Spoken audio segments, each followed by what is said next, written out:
అందరికీ వినాయక చవితి శుభాకాంక్షలు. మరి అందరూ పూజ చేసేసుకుని ఉంటారు. విఘ్నేశ్వరుడికి ఉంగరాలు పెట్టేసి మీరు కూడా తినేసి ఉంటారు. విఘ్నేశ్వరుడు తిన్నాడో లేదో తెలియదు, కానీ మనం మాత్రం బాగా లాగించేస్తాం ఫుడ్.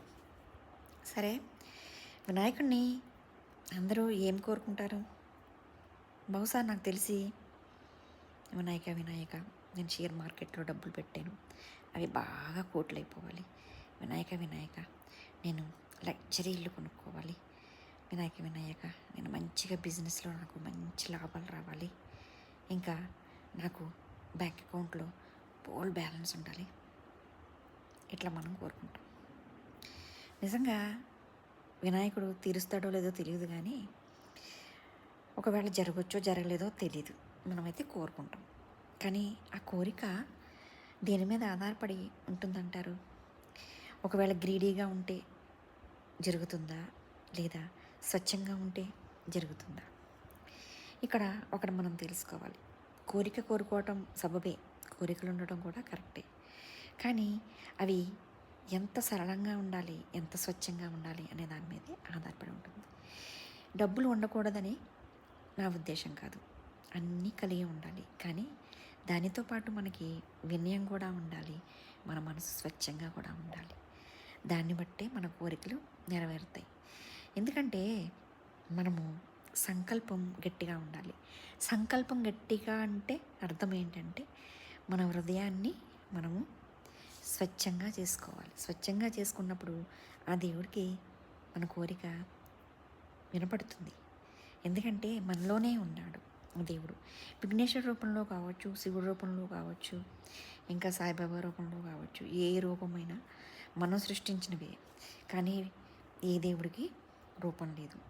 రూపం ఉన్నా కానీ వాళ్ళు బయట లోపల ఉన్న అంతరంగంలో సృష్టించుకున్నారు ఆ శక్తిని. అందుకని పాతకాలంలో ఋషులు ప్రాణప్రతిష్ఠ చేసేవాళ్ళని చెప్పేవాళ్ళు. ప్రాణప్రతిష్ఠ ఎవరు చేశారు? అసలు ఋషులు చేశారు.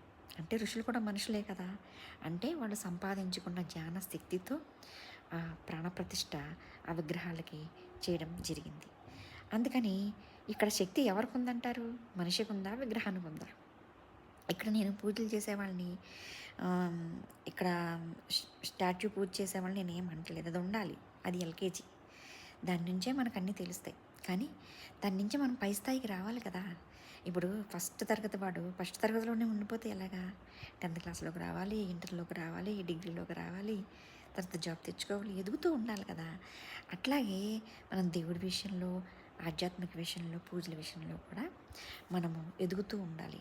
అంటే మనం జ్ఞానులము అవ్వడం అన్నమాట. అందుకని సంకల్పం గట్టిగా ఉండాలంటే, మన కోరిక నెరవేరాలంటే మన మనసు స్వచ్ఛంగా ఉండాలి, మన హృదయాన్ని తెరవాలి. అప్పుడే మన కోరికలు తొందరగా నెరవేరుతాయి. కోరికలు నెరవేరవచ్చు, కానీ అవి ఎప్పుడు నెరవేరుతాయో మనకు తెలియదు. కాబట్టి మన నమ్మకం అనేది ముందు ఉంటే కోరికలు నెరవేరవచ్చు. ఆ నమ్మకం కావాలి. యూనివర్సు తీరుస్తుంది. కానీ ఆ కోరిక ఎంత సరళంగా ఉంది, ఎంత స్వచ్ఛంగా ఉంది, మరి ఎంత నిజాయితీగా ఉంది,